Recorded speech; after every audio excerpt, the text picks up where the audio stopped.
No meio da maior floresta do planeta, ainda existem povos vivendo como a humanidade vivia há milhares de anos. Sem cidades, sem energia elétrica, sem celular, internet ou qualquer tipo de tecnologia moderna. Eles caçam, pescam, plantam, constroem seus abrigos e se movem pela floresta como seus antepassados faziam muito antes da chegada dos colonizadores. Mais do que isso, eles evitam qualquer contato com o mundo de fora. Mas afinal, como vivem hoje as tribos isoladas da Amazônia? Por que escolheram o silêncio, o isolamento, a fuga? E o que acontece quando o mundo moderno chega perto demais? Hoje, o belo mundo te leva para dentro de uma Amazônia que quase ninguém conhece. Número 1. Dados gerais. A Amazônia não é um país, nem um estado, nem uma floresta única e uniforme. Ela é um continente dentro do continente. São mais de 6 milhões de quilômetros quadrados cobrindo 9 países da América do Sul, o que faz dela o maior corredor verde contínuo do planeta. Um território tão grande que caberia ali a Europa Ocidental inteira, e ainda sobraria espaço. Do alto, ela parece uma mancha verde homogênea, mas no chão, a história é outra. É um mosaico de serras, várzeas, igarapés, campos abertos, rios caudalosos e trechos de floresta tão fechada que a luz do sol quase não toca o solo. Não existe uma Amazônia só. Existem muitas, cada pedaço com uma geografia, um clima, um tipo de vegetação, um idioma, uma forma de viver.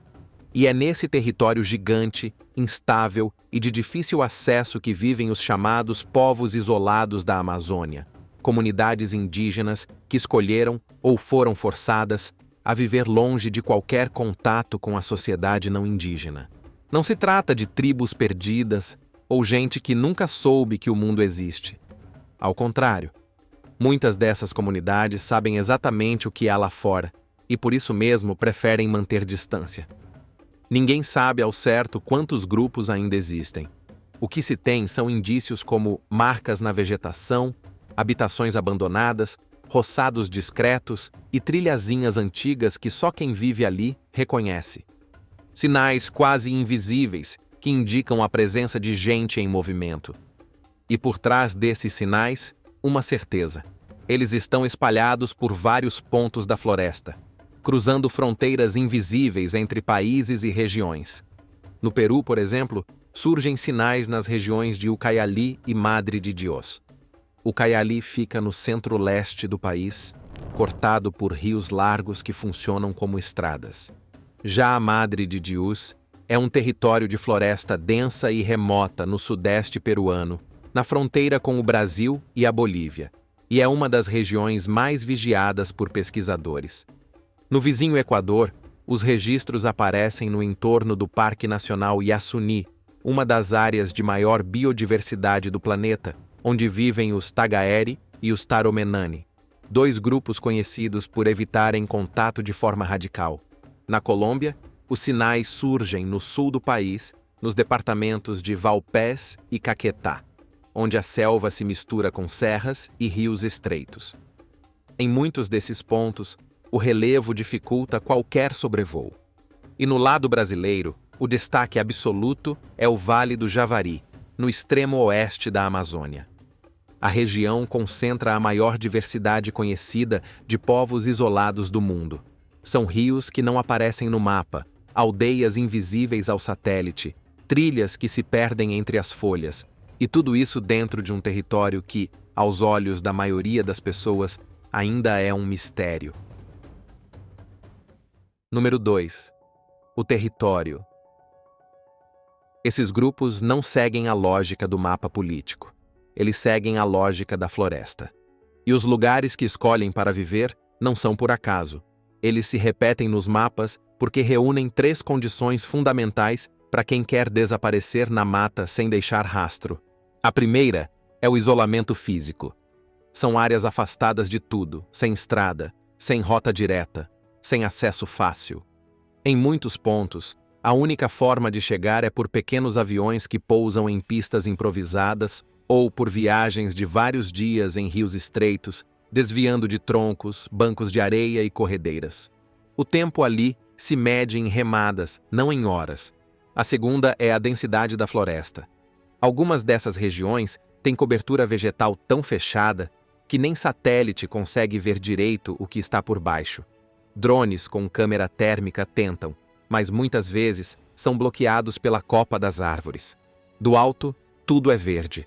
No chão, tudo é sombra e umidade. Isso cria um ambiente quase impenetrável. O cenário perfeito para quem não quer ser encontrado. A terceira é o movimento constante da paisagem. Na Amazônia, nada é fixo. Onde hoje tem praia de rio, amanhã tem água barrenta cobrindo tudo. Onde hoje tem trilha, amanhã a chuva já apagou qualquer rastro. Árvores caem, rios mudam de rumo, folhas fecham caminhos. E isso transforma o território em um grande véu móvel, sempre se reorganizando. Para essas comunidades, o território não é só onde se vive. Ele é parte da própria estrutura de organização. Os deslocamentos seguem os ciclos da natureza. O tempo das frutas, o movimento dos animais, as cheias dos rios e, acima de tudo, o instinto de segurança. Tem área que vira refúgio. Tem área que serve como corredor. E tem lugar que é deixado para trás quando surge qualquer ameaça. É por isso que raramente alguém encontra uma aldeia fixa. O que se encontra são sinais. Um abrigo simples, um roçado discreto, uma trilha que começa e termina sem aviso. Entender essa forma de se mover é o primeiro passo para entender como esses povos vivem. Número 3. A vida em comunidade. Nada nessa vida é feito ao acaso. Os povos isolados seguem o ritmo da floresta com uma precisão impressionante. A água, a caça, as frutas, a direção do vento, o tipo de solo, até o comportamento dos insetos. Tudo é observado. E tudo tem um motivo. Muitos desses grupos são nômades ou seminômades, o que significa que não vivem em um único lugar fixo. Eles se movem, se adaptam, somem da vista e reaparecem em outro ponto semanas depois, como se fossem parte do próprio ambiente. E isso contraria aquela imagem que muita gente tem, bem romantizada, de uma aldeia com casas enfileiradas, fogão comunitário e fartura garantida. A realidade para esses povos é outra. Em vez de estruturas fixas, o mais comum são os abrigos temporários. Em várias regiões, eles são chamados de tapires. São construções simples, feitas de madeira e palha, sem paredes fechadas. Fáceis de levantar. Fáceis de abandonar. Porque o mais importante não é a casa. É a mobilidade e a segurança. Mesmo assim, em alguns grupos, especialmente entre os Yanomami, existe uma organização coletiva mais estruturada. A vida gira em torno da maloca, também chamada de Yano, Chapono ou Chabono, dependendo da região. É uma casa circular, enorme, onde várias famílias vivem juntas. Algumas dessas construções chegam a ter mais de 30 metros de diâmetro, com um espaço central vazio e os núcleos familiares distribuídos em círculos ao redor. Cada família tem seu canto. Ali penduram redes, guardam alimentos, mantêm fogueiras acesas. Tudo com divisão muito clara. A área central é onde ocorrem os rituais, as decisões coletivas, o preparo dos alimentos em grupo. E essa divisão não é aleatória. Ela respeita linhagem, parentesco, alianças, papéis sociais. É como se fosse uma vila inteira dentro de uma única estrutura.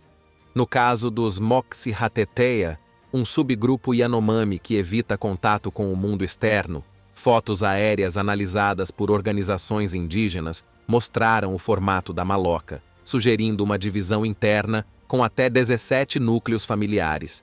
Isso revela não só a dimensão da casa, mas o grau de organização envolvido.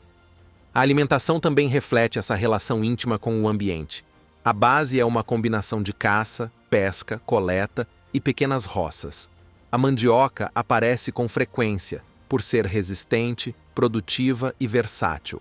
Em algumas regiões, surgem plantações de banana, batatas nativas, milho amendoim e abacaxi. Frutas da floresta, como açaí, buriti, tucumã e castanha do Pará, entram na dieta conforme a estação. A caça segue regras próprias de cada grupo. Animais como queixadas, pacas, macacos e antas são caçados com técnicas específicas, evitando excesso e respeitando períodos de reprodução. A pesca é mais comum nas secas, quando os rios baixam e os peixes se concentram. Já a coleta se organiza com base na observação dos ciclos da natureza. Sementes, mel, ovos de tartaruga e raízes medicinais fazem parte do cotidiano. E aí entra um dos aspectos mais fascinantes: o conhecimento da floresta. Muitos desses grupos, mesmo isolados, conhecem dezenas, às vezes centenas, de plantas medicinais. Sabem o que cura febre, o que alivia dor, o que afasta inseto. E esse saber não está nos livros, está na fala, na prática, no costume. Passa de geração em geração, muitas vezes sob orientação dos xamãs, que são líderes espirituais e guardiões do conhecimento tradicional. E não dá para falar deles sem falar dos rituais. Mas isso é assunto para a próxima parte. Costumes e rituais. Claro que, por viverem em completo isolamento ou em contato mínimo, não dá para afirmar com certeza como são todos os rituais dessas comunidades. E esse desconhecimento é também uma forma de respeito. O que os pesquisadores fazem é cruzar dois caminhos. De um lado, observações indiretas, como o formato das casas, os deslocamentos e as áreas de roça. Do outro, o conhecimento que já se tem de povos que vivem com pouco contato e que são próximos culturalmente desses grupos isolados. Um dos exemplos mais ricos vem dos Yanomami, do Brasil e da Venezuela. Entre eles, existe um ritual de despedida chamado Reahu. É um processo longo. O corpo da pessoa falecida é deixado na floresta até que os ossos possam ser cremados. Depois, as cinzas são guardadas até o momento final, quando várias comunidades se reúnem. Tem cantos, tem comida, tem alianças sendo reafirmadas e tem memória sendo honrada. Em algumas tradições, essas cinzas são até misturadas a uma bebida, que é tomada pelos parentes. Não como algo chocante, mas como forma de manter viva a presença da pessoa dentro do próprio grupo. E se o Reaú trata da morte, o xamanismo trata da vida. Entre os Yanomami, os xamãs têm papel central. São eles que fazem a ponte entre o mundo visível e o invisível. Inalam um pó chamado Yancoana, um tipo de rapé feito de cascas e sementes de árvores específicas, para entrar em estado de transe e se comunicar com os Chapiri, que são os espíritos protetores da floresta. Esses espíritos podem orientar, curar, proteger e até avisar sobre perigos. O papel do xamã, portanto, não é individual. Ele cuida da saúde coletiva, do equilíbrio espiritual da comunidade, da relação com o ambiente. E esse tipo de prática também aparece em outros grupos indígenas, inclusive entre povos isolados, mesmo que adaptado a outros nomes, ingredientes ou símbolos. Número 5. Isolamento. Quando alguém ouve falar de povos isolados, a primeira imagem que costuma vir à cabeça é a de comunidades que ficaram para trás, vivendo como se o tempo tivesse parado. Mas a realidade é outra. O isolamento, na maioria dos casos, não tem nada a ver com atraso ou ignorância. Ele é uma resposta. Uma decisão que carrega séculos de medo, dor e tentativa de sobrevivência. E para entender essa escolha, a gente precisa olhar para trás. Desde o momento em que os europeus chegaram ao continente americano, o que muitos povos indígenas viveram não foi encontro, foi invasão. O contato quase sempre veio na forma de violência, de trabalho forçado, de roubo de terra, de doenças desconhecidas e de destruição de tudo que eles chamavam de mundo. Foi assim por toda a América do Sul, inclusive no Brasil. Durante o período colonial, os chamados bandeirantes organizavam expedições armadas para caçar e escravizar indígenas. Aldeias inteiras foram destruídas. famílias foram separadas, povos inteiros sumiram do mapa, e quem sobreviveu teve que fugir cada vez mais fundo floresta adentro. Quanto mais longe dos brancos, mais chance de continuar existindo. E isso só foi piorando. No final do século XIX e começo do XX, a Amazônia virou alvo de uma corrida pelo lucro. Era o auge do ciclo da borracha. E o que parecia uma chance de desenvolvimento virou um pesadelo. Um dos episódios mais violentos aconteceu no Putumayo, uma região de floresta densa entre o que hoje é o Peru e a Colômbia. Ali, chefes de seringais criaram verdadeiros regimes de terror. Povos indígenas foram forçados a extrair quantidades absurdas de látex. Quem não batia a meta era torturado, espancado ou deixado sem comida. E o que se descobriu é que não era um caso isolado, era um sistema inteiro de opressão. Estimativas apontam dezenas de milhares de mortes naquela região. E quando esse sistema entrou em colapso, não foi por arrependimento. Foi porque a borracha da Ásia ficou mais barata. Essa lógica se repetiu com a madeira, com o ouro, com a expansão das fazendas, com as grandes obras de infraestrutura. Onde o tal progresso chegava, quase sempre vinha seguido de uma epidemia como gripe, sarampo e tuberculose. Doenças comuns fora da floresta, mas que se transformavam em tragédia entre comunidades que nunca tinham tido contato com esses vírus.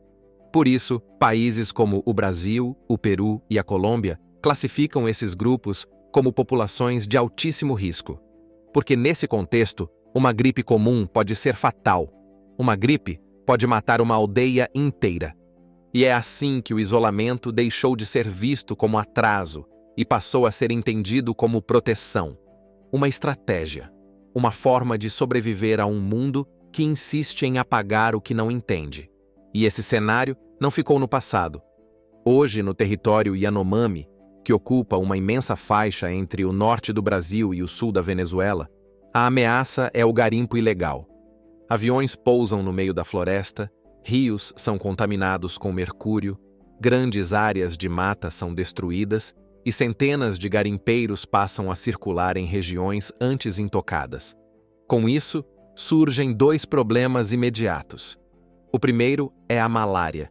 O desmatamento cria poças de água parada, ambiente perfeito para o mosquito transmissor.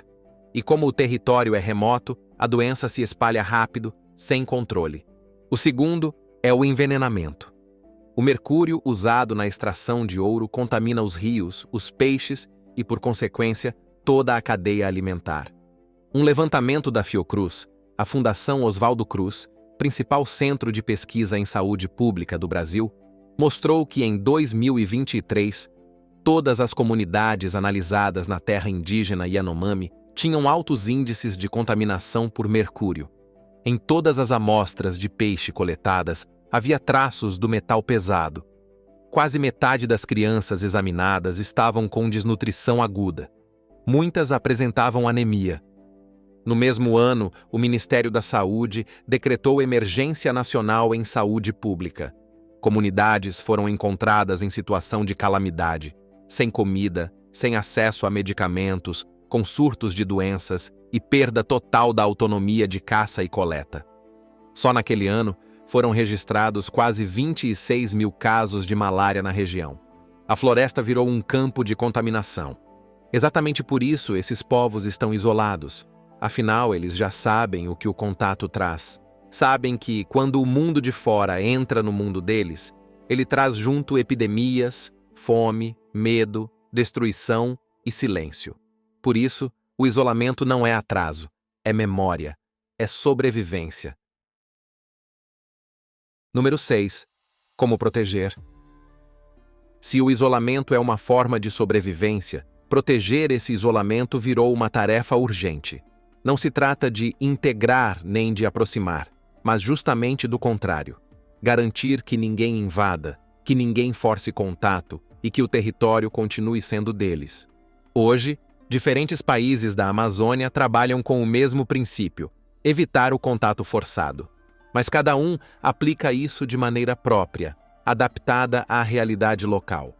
No Brasil, Essa mudança de visão aconteceu depois de décadas marcadas por epidemias e perdas. Durante muito tempo, o Estado buscava localizar e contatar todos os povos isolados. O resultado foi devastador. Doenças se espalharam, comunidades desapareceram e a política foi revista. Hoje, a orientação mudou. A FUNAI, que é o órgão responsável por essa política, atua com frentes de proteção que funcionam como escudos invisíveis. Equipes monitoram áreas críticas, evitam invasões e mantêm distância. A prioridade não é encontrar essas populações, mas garantir que continuem invisíveis para quem está de fora. Mais ao oeste, no Peru, o governo criou uma classificação própria chamada PACI, Povos Indígenas em Isolamento e Contato Inicial. É uma maneira de reconhecer oficialmente que esses grupos existem, mesmo sem contato, e precisam de proteção específica. No Equador, surgiu um conceito ainda mais rígido: a Zona Intangível. Dentro do Parque Nacional Yasuni, uma das regiões mais biodiversas do mundo, essa zona é delimitada por decreto. Ali, o Estado assume que o melhor a fazer é não entrar. Nem estrada, nem helicóptero, nem sobrevoo baixo. Nada. Cada país tem sua estratégia. Mas a meta é uma só: garantir que essas vidas possam continuar existindo do jeito que escolheram. E aí, o que mais te surpreendeu aqui? Conta pra gente nos comentários. A gente sempre lê. Se curtiu o vídeo, deixa o like, se inscreve no canal Belo Mundo e ativa o sininho para não perder as próximas histórias. Até a próxima!